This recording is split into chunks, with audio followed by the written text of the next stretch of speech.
रात फिर लौट आई थी।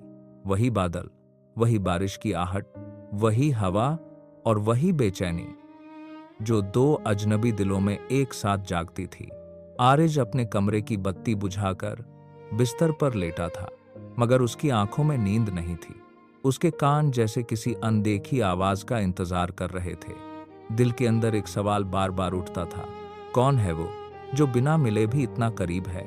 उधर माहिरा भी अपने कमरे में थी। खिड़की आधी खुली थी, पर्दे हवा से हिल रहे थे। मेज पर रखी किताब बंद थी, क्योंकि आज उसका दिल अल्फाजा नहीं पढ़ना चाहता था। आज वो सिर्फ एक जवाब चाहती थी। दोनों अलग जगहों पर थे, मगर दोनों की रात एक जैसी थी। घड़ी ने 12 बजाए और उसी पल दोनों के कमरों की हवा अचानक ठंडी हो गई, जैसे वक्त एक पल को रुक गया हो। आरिज ने आंखें बंद की, माहिरा ने भी सांस रोकी। फिर एक आवाज आई, बहुत धीमी, बहुत पास। आरिज, उसका दिल जोरों से धड़का। ये वही आवाज थी जो कल बाजार में सुनाई दी थी, मगर इस बार उस आवाज में दर्द कम था, अपनापन ज्यादा था। उधर माहिरा के कानों में भी फुसफुसाहट उतरी। माहिरा, उसकी आंखें भर आईं। कैसे मुमकिन था कि कोई नाम ऐसे ले जैसे सदियों से जानता हो। आरिज उठकर बैठ गया। उसने कांपती आवाज में कहा, कौन हो तुम? कमरा खामोश रहा, मगर दिल ने जवाब दिया, जिसे तुम बरसों से ढूंढ रहे थे। आरिज सहम गया। उसने चारों तरफ देखा। दीवारें वही थीं, साया वही था, मगर कमरा अब पहले जैसा नहीं था, जैसे किसी अनदेखी मौजूदगी ने उसे भर दिया हो। उधर माहिरा ने भी धीमे से पूछा, क्या तुम सच में हो या मैं पागल हो रही हूं? हवा चली, पर्दे लहराए और उसके सामने रखा आईना धुंधला हो गया। धीरे धीरे उस धुंध पर उंगली से एक लफ्ज़ लिखा गया। हाँ, माहिरा पीछे हट गई। उसकी सांसें तेज हो गईं। डर भी था, मगर अजीब बात यह थी, उस डर में भी सुकून था, जैसे कोई अपना सामने आया हो। उस रात दोनों को फिर नींद नहीं आई।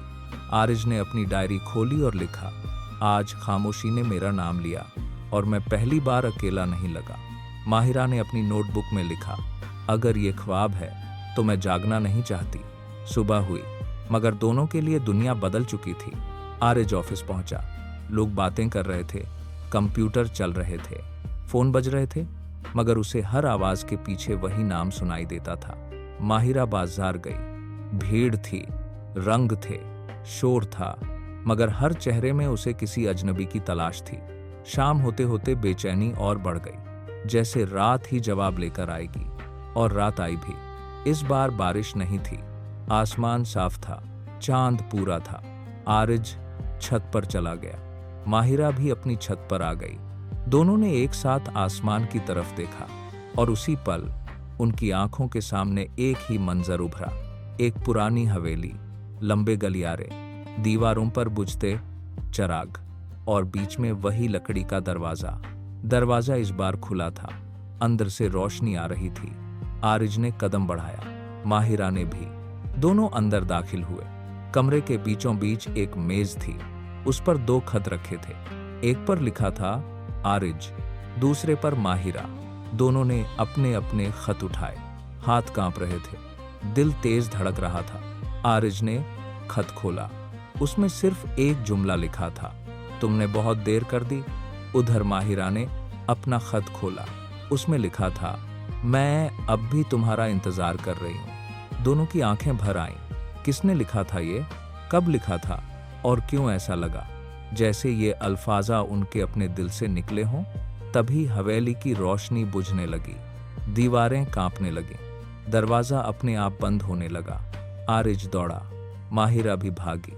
दोनों दरवाजे तक पहुंचे और पहली बार दरवाजे की चौखट पर उनकी उंगलियां एक दूसरे से छू गईं, बस एक लम्हे के लिए। मगर उस एक लम्हे ने दोनों की रूह हिला दी, जैसे बिजली सी दौड़ गई हो, जैसे बरसों की दूरी टूट गई हो। और फिर दोनों की आंख खुल गई। आरिज अपने कमरे में था, माहिरा अपनी छत पर, मगर दोनों के हाथ कांप रहे थे और दोनों की उंगलियों पर एक हल्की सी गर्माहट बाकी थी। सुबह होने से पहले दोनों के फोन पर एक ही अननोन मैसेज आया, अगर सच जानना है तो कल रात पुराने पुल पर आना। दोनों ने मैसेज पढ़ा। दोनों सन्न रह गए, क्योंकि दोनों के शहर अलग थे, मगर मैसेज में लिखा पुल एक ही नाम का था, जारी रहेगा।